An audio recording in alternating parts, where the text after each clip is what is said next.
So Ngapuhi is the country's biggest iwi. Their treaty settlement could potentially be worth $250 million, making them an economic powerhouse.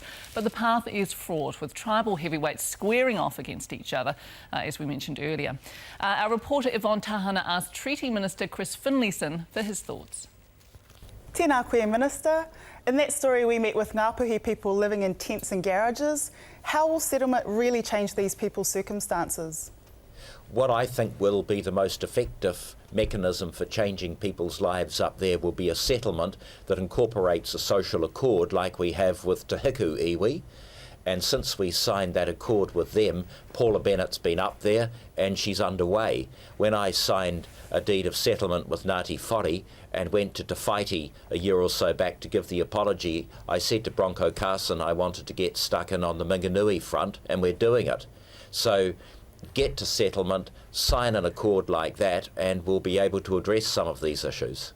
One kaumātua talked about Ngapuhi's fighting genetics, and we know there's a scrap going on up there. How far away until you actually get to sit down and negotiate? Well, the ball's in their court really, Yvonne. They can go on scrapping as long as they like, and all it will do is delay settlement.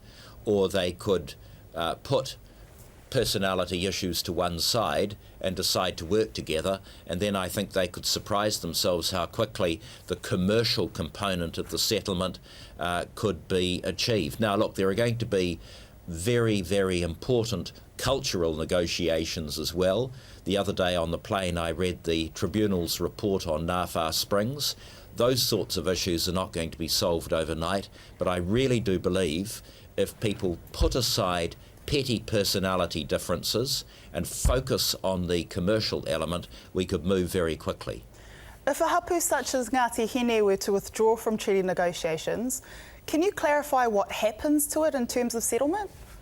Well, I don't want to dwell in the realm of the hypothetical with the greatest of respect.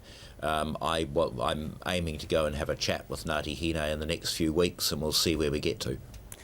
You completed the Tūhoe settlement, and that hit some really rough patches, but there was probably a higher degree of tribal unity down there.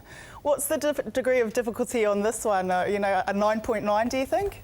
Well, there were challenges, but because of the quality of the negotiators, on both sides, frankly, we managed to address the issues, and then we found that once we defined them, they weren't insuperable. So the best advice I could give Ngapuhi is to go and talk to Kirsty Luke, whom they know, and Tamati Kruger, who's a class act, and see how to do it.